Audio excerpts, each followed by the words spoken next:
So yeah, I will talk about how to better compare representations learned by neural networks. This work was presented at NeurIPS last week, 2 weeks ago, roughly, and the work was done together with Tianyu and Yogesh and Sami Kaski.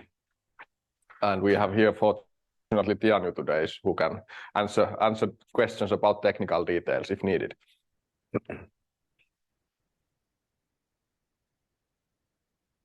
Okay.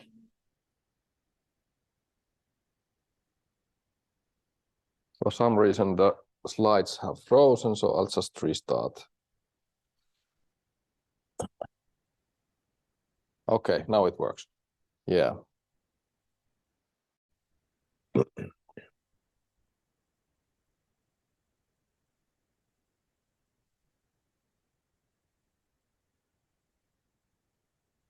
Okay, so this slide now just shows the idea of neural networks and representations, which I think are mostly familiar to everybody here in this seminar.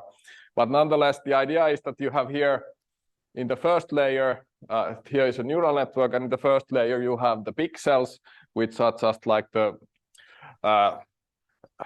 representation of the input images, for example, or whatever our inputs are. And then you have the multiple layers, and then the representation of each image is somehow updated layer by layer, so that you get like if the first layer is the pixels, then you have some combinations of pixels, and then maybe these later layers represent some kind of parts of face or like even complete faces, which maybe then smile or are female or male or whatever it is that the classifier is trying to do. And then from those last layer representations, it's easy to solve the classification task that we have.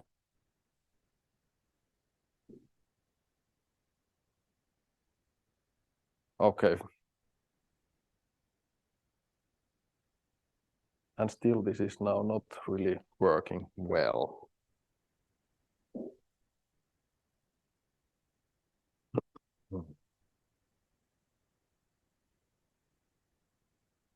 Okay.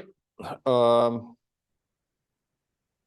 why would we want to compare representations? So there are many applications for comparing representations. For example, we might want to understand if neural networks with different initializations are the same or not. So, for example, we want to understand what's happening in deep ensemble models where you just initialize randomly multiple times and then average over those to get your prediction and your uncertainty. Or we might just want to compare representations learned with different neural network architectures. So, for example, if we have like a different numbers of layers or different numbers of hidden units per layer or something like that. So whether that's adding anything extra to our model.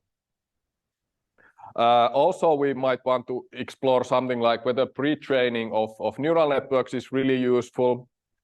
So we might have like we have the pre-trained model and we have the fine-tuned model, and then we might compare like how similar the fine-tuned model is to the pre-trained model, and we could compare like this similarity to the similarity of the fine-tuned model versus a random neural network. So if a random neural network is as similar to the fine-tuned model as the pre-trained model, then obviously the pre-training didn't really help too much. And then this last is like how robust or non-robust neural networks, how they are different. This is taken from another NeurIPS article by some people that I don't know, but I just noticed that they had one application of such comparison of representations at NeurIPS. So here it's the similarity of different layers. So they have two neural networks. One of them is non-robust here, and the other one is robust neural network. And then they compare how the similarities of different layers, like how similar different layers are. And here we see that in robust neural networks, the layers tend to be more similar to each other than in these non-robust neural networks. So that was one of the findings of this paper. I didn't really read the paper in very much detail, but I just saw the poster. Anyway, you can check it out if you're interested in. But these kinds of considerations and like trying to understand what's happening in neural networks we can do if we are able to compare representations. Well, how do we then do actually that comparison of representations? So there is this paper published at ICML 3 years ago. Similarity of neural network representations revisited. And they presented an approach that is called CKA. So it's like, where does it actually, now I don't remember exactly, it's kernel alignment something, do you remember? Centered kernel alignment, yeah. Okay, something like that. Anyway, so the idea is the following. So we have here two neural networks, F1 and F2. And then let's say that we have three different inputs here. And this is the first layer. So these nodes could be just the pixels or whatever. And then this is the second layer. So this is now the representation that we want to compare here in this second neural network to the second layer of the first neural network, which is that. So they are these. So in this second layer, each of these three inputs is represented by this 5-dimensional vector. So we have like five nodes in this latent layer. So we have five dimensional representation, and we have 3 of those here in this simple example. And now using these representations here, we can calculate the representation similarity matrix for these three input items. And it looks something like this for the second neural network. And we can also do the same thing for this first neural network here. So we have the same representations, and then we can calculate the similarity of the representations in the first neural network in this F1. So now we have these two similarity matrices for the data items. The representation similarity matrix in the first neural network and representation similarity matrix in the second neural network.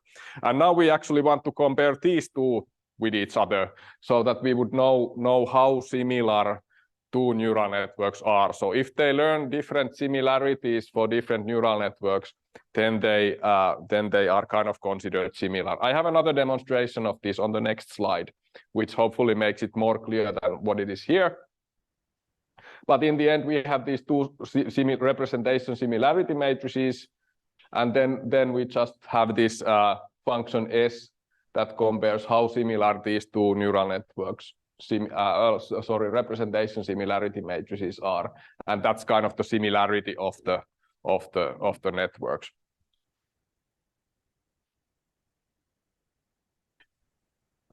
Another way of thinking about this is the following. So we have here again, suppose that we have now 3 data items in our data set. So they are these dots here. And suppose that 2 of these dots belong to class 1 and the third one belongs to class 0. And then these edges here represent how different these different data items are. And then we have this similarity matrix in the input space, this K0 calculated using the representations in the input space. So what's happening in now, so suppose that we now want to compare 3 neural networks, F1, F2, and F3.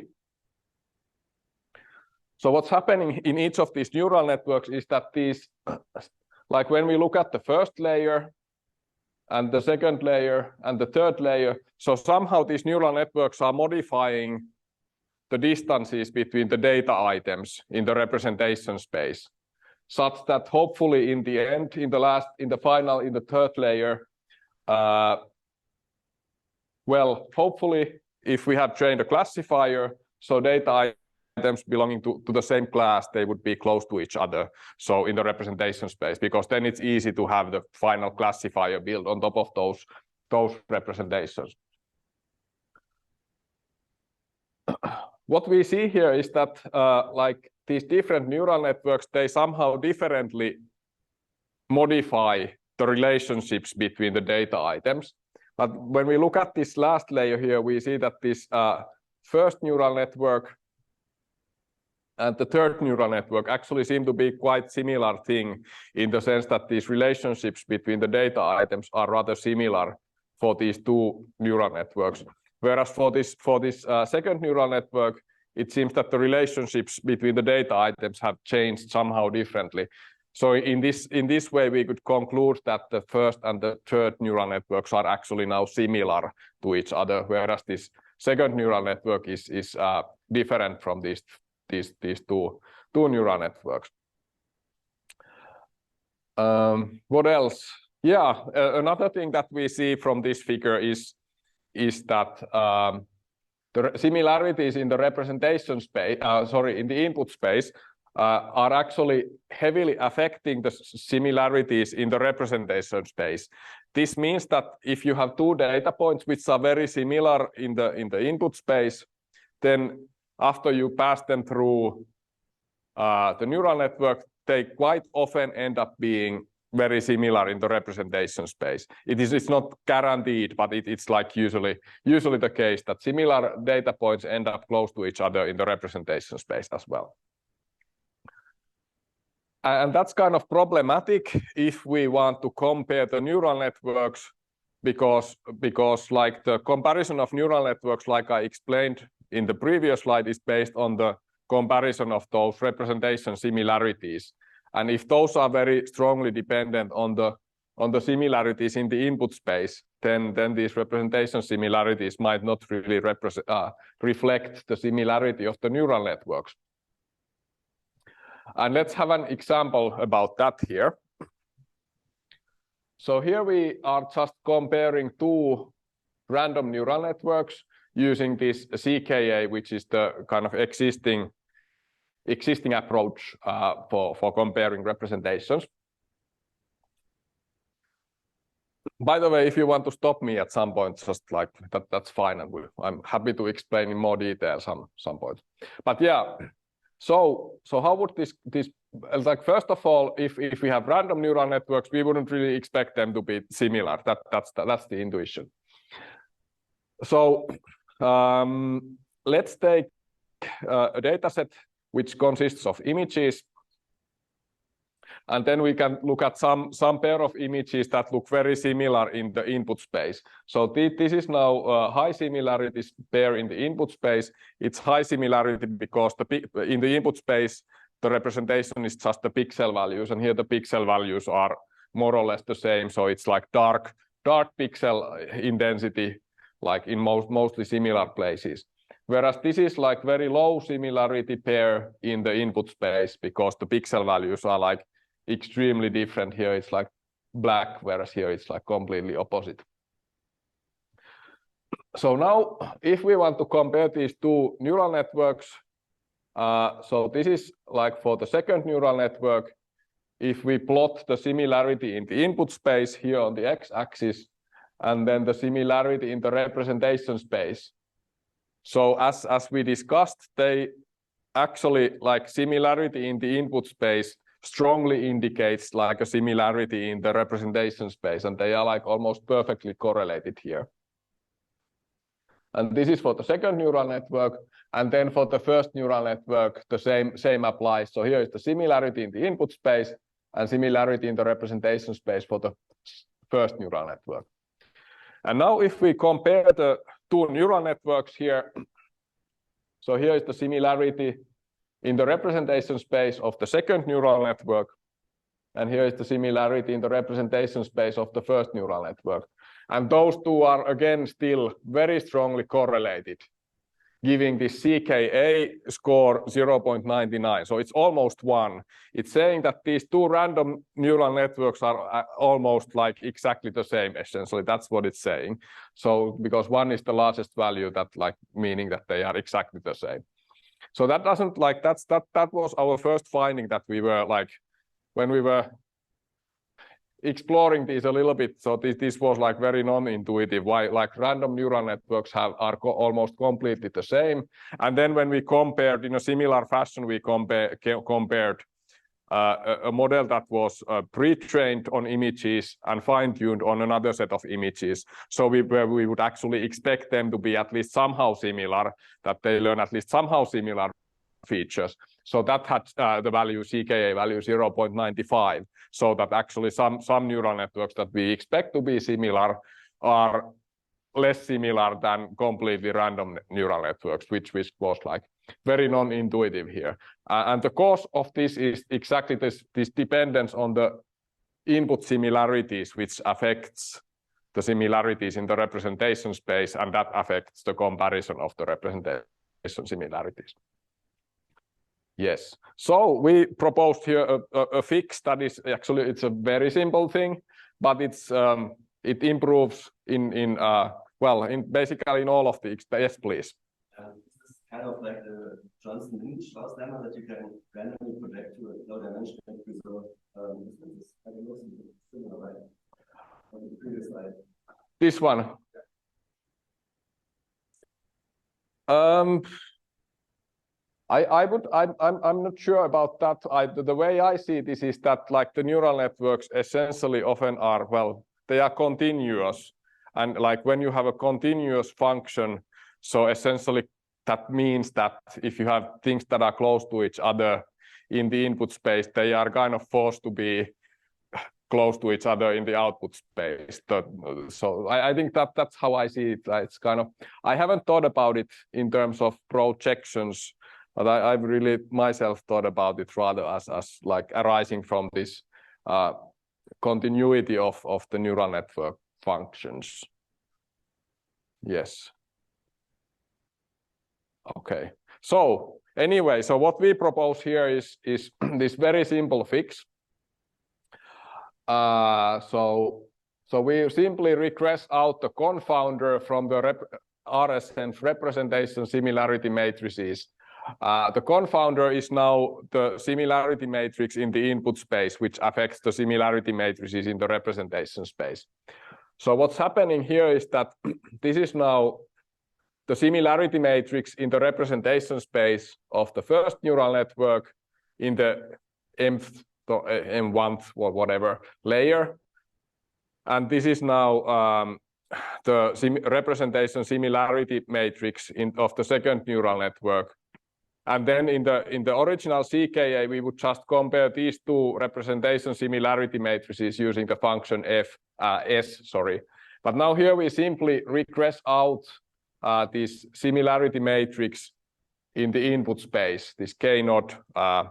And then we basically, this regression is just, here is alpha1, that's like a scalar regression coefficient. So this is, we just learn alpha1 such that this norm between this norm of this here is as small as possible. Essentially, we vectorize both of these matrices, and then it's just like a linear regression where we learn a single regression coefficient. So very simple thing we do to remove these representation similarities in the input layer, and then the same thing here for this second representation similarity matrix. And then we input those into this function that compares the similarity matrices. And in CKA, that function is so-called, it's some kind of, is it Hilbert-Smith independence criterion or something like that? But essentially, it could be just like a correlation, like we saw that, like how strongly those similarities in the representation spaces of two neural networks, how strongly they correlate with each other. And that gives us this deconfounded representation similarity. So now we can see what effect that has to this comparison of random neural networks. This is still the same left-hand side as previously, but now we just do this deconfounding here for both of these two neural networks. So here now is the similarity in the input space again, and then here is the similarity in the representation space of the second neural network after doing the deconfounding trick, and the same thing for the first neural network. And obviously we now see that now after we've subtracted the input similarities from the representation similarities, so there is no obvious correlation anymore. And now we can compare these representation similarities.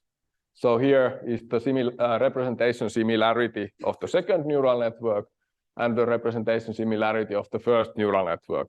And we see that, well, I mean, these are now random neural networks, so we wouldn't expect to see much structure there. And that's what's happening here. So, well, there is still some correlation left.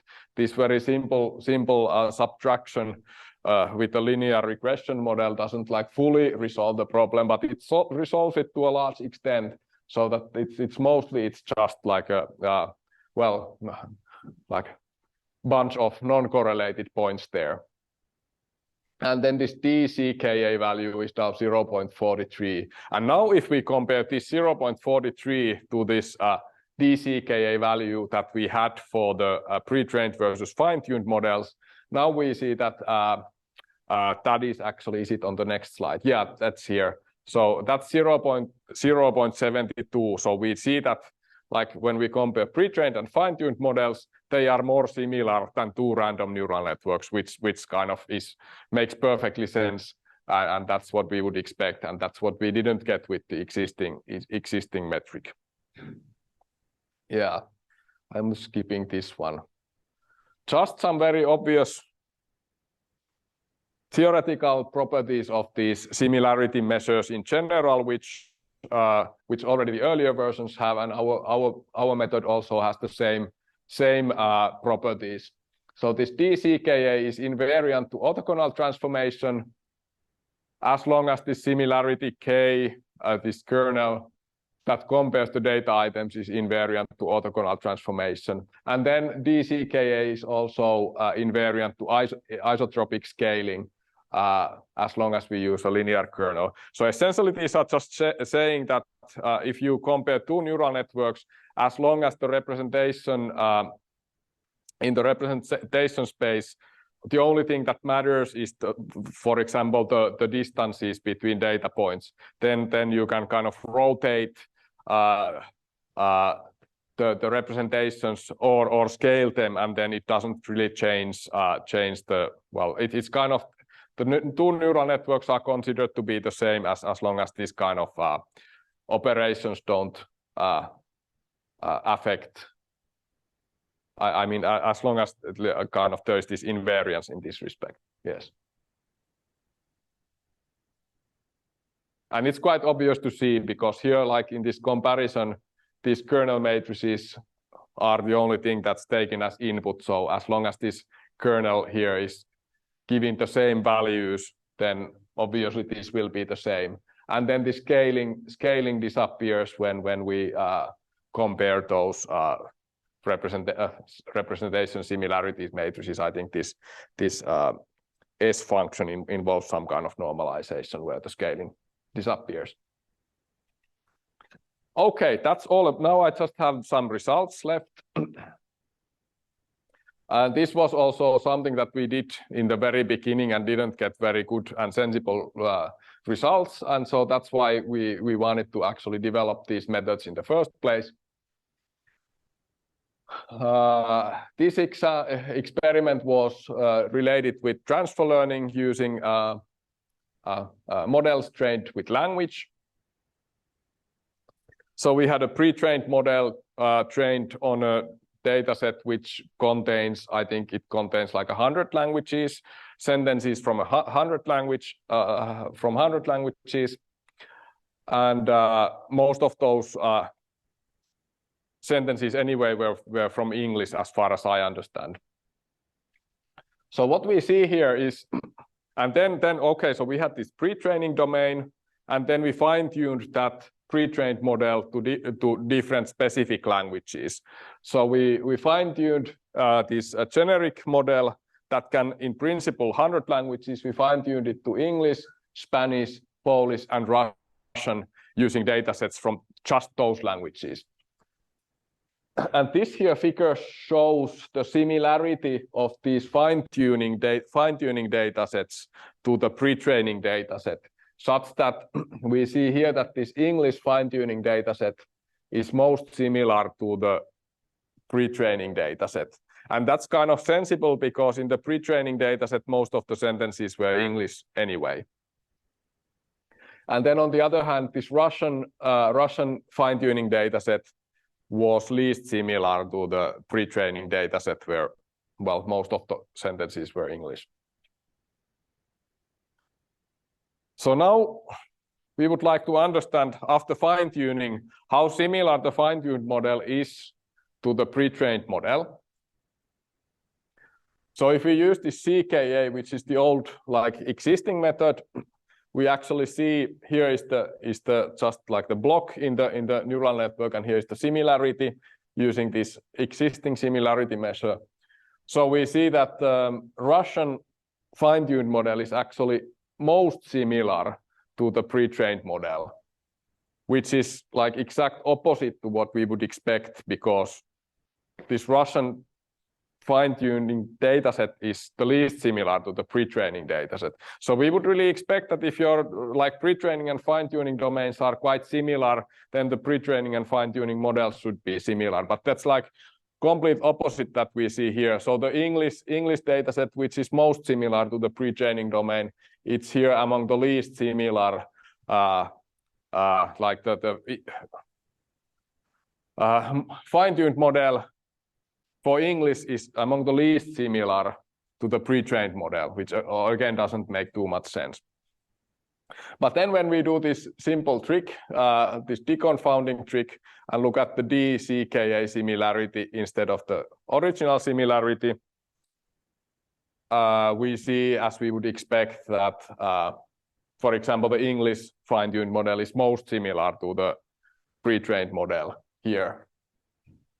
And also we see that the Russian fine-tuned model is the least similar to the pre-trained model. So yes, please. So is this evaluated on the data set or on the fine-tuning? That's a very good question. So this is now evaluated on the fine-tuning dataset always. And this is a good question in the sense that I'm not exactly sure why people have done this, but this is how these comparisons have been done in the literature. So yeah, I mean, do you, Tian, have any comment on that? It's really commonly used fine-tuned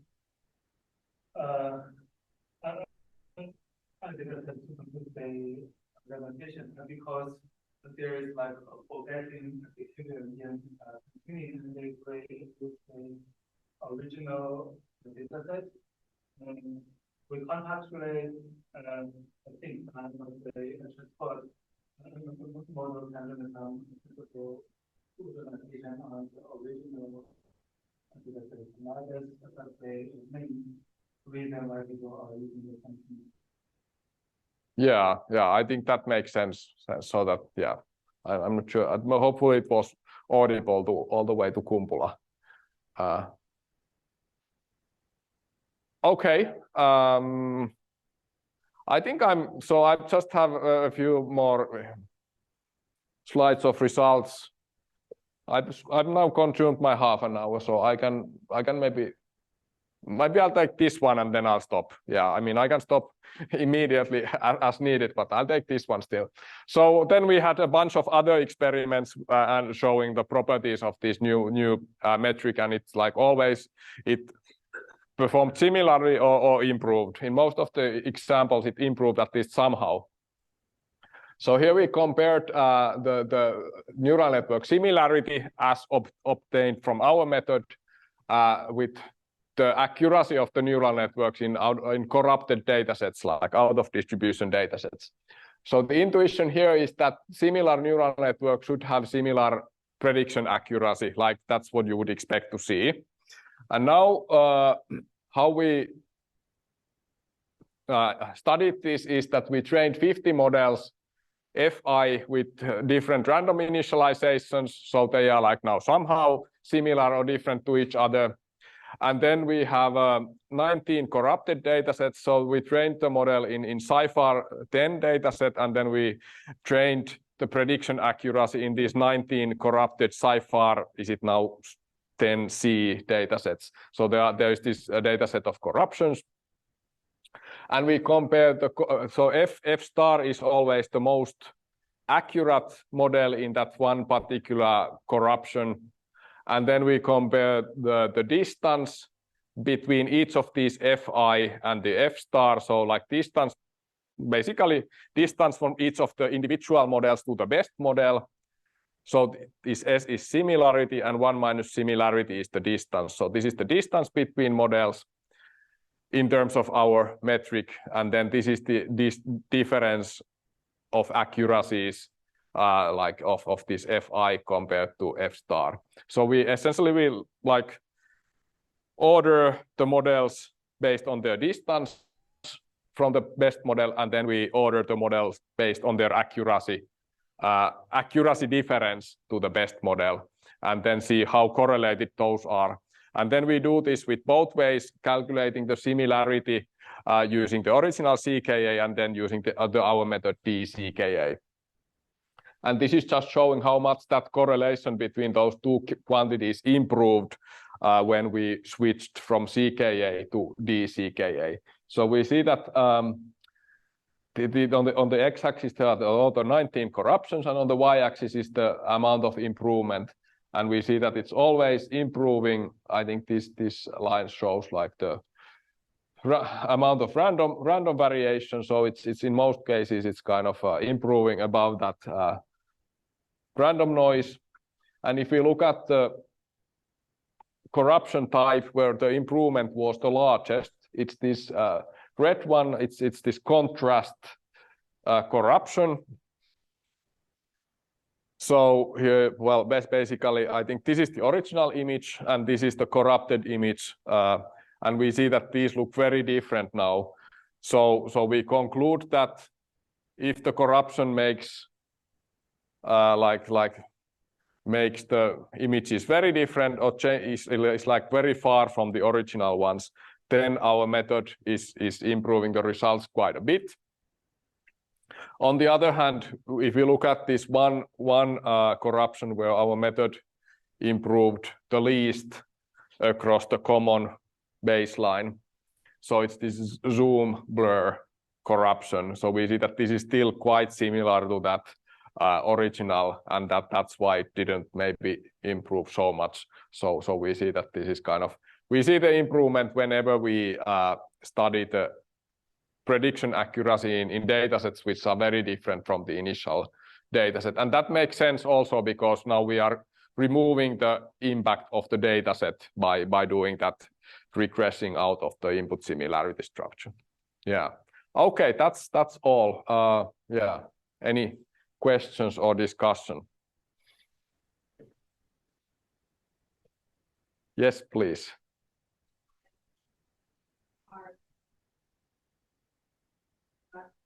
Overall, over corrupted, different corruption, almost are linked to like different corruption.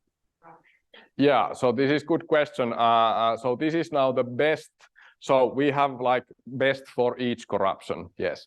So it's always like taken as the best for each corruption, and then like for each corruption we rank like compare all the models to that best model for that corruption. Yes, maybe it's not very clearly written here. Select F star as the best in each corruption. I think it would be like better. Yes. Harri, you had something. Thanks, Pekka. That was a very clear presentation. So you measured the similarities between inputs to construct this case here. Yes. But isn't that a difficult task? Yeah,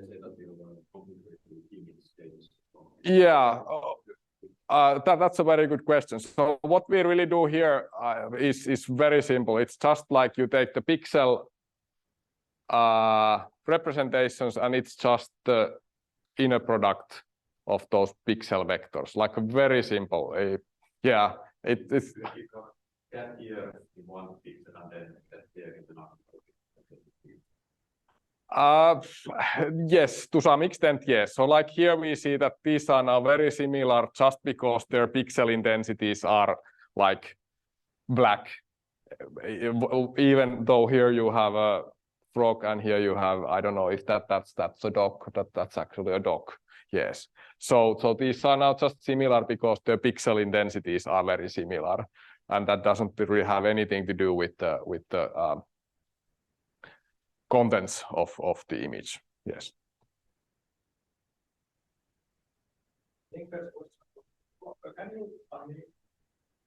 I can.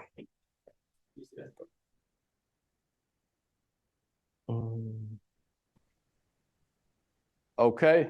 You are online, I think. We have 2 questions from Kumpula. We can, but is there something in the chat? Have you checked? Well, we have 2 questions here, if you can hear us. Okay, so then I won't open that.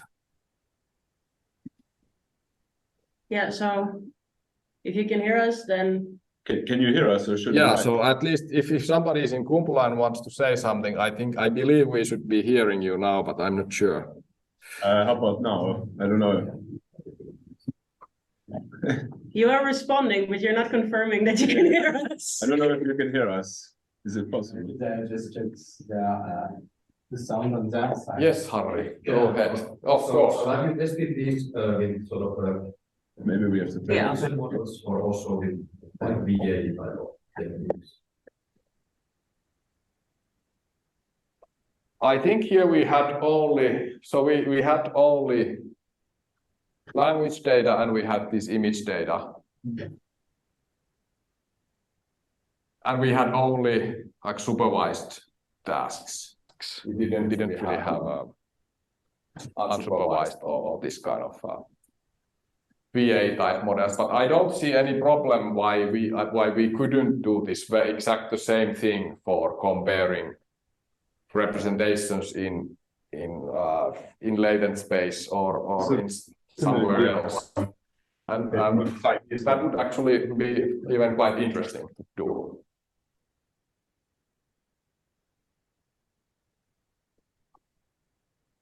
Okay, so we have a question in chat from Kumpula. So could this representation measurement be used during training of ensembles to enforce different models in the ensemble? I think we definitely, I think that's, if I now, again, it's frozen. I think it freezes if I just switch off the, okay. Yeah. So that was one of the use cases to understand what's happening in an ensemble. But I guess if we understand like somehow how similar or different members of the ensemble are, that could maybe inform us somehow about how they should be compared. But I think that remains to be studied, I would say. I don't know how exactly that should be used. But definitely that's kind of telling us how those different models are similar or different, and then how that information could be used, I'm not sure. But I think it should be useful somehow. Yes? This should also give you a way to figure out which training is the models that kind of different representations, right? To look at where the models disagree not just in the prediction, but also in how they internally represent things. Even if the prediction maybe is the same. Yeah. That is true.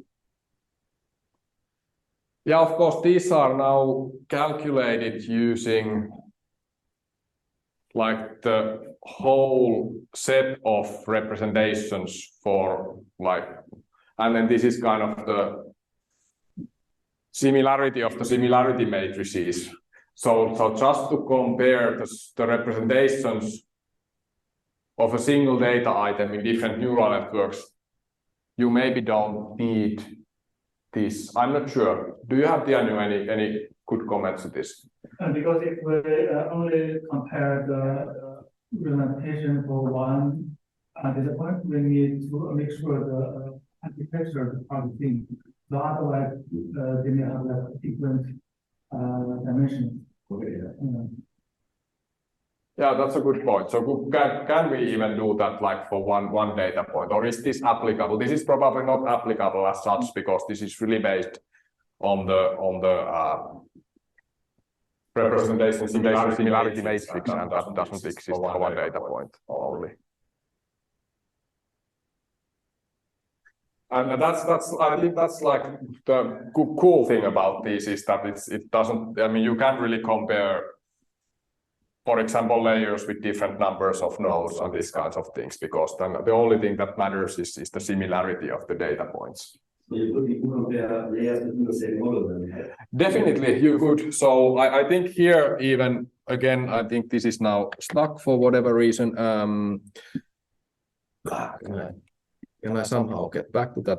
So I think this one here is doing exactly that. So it's comparing. Here is like the same layers. It's just the kind of similarity of the layers within the model, and then like inspecting how those are different for robust and non-robust neural networks. There's one more question. How does the metric change when using convolution layers instead of dense layers? I don't think it really matters here either. You just like, yeah, because it's still based on the similarities of the representations, it doesn't really matter what kind of layers you have. I mean, it's as well as applicable, yeah. Okay, any more questions? So here I might mention, I think the language model was kind of a transformer variant, and these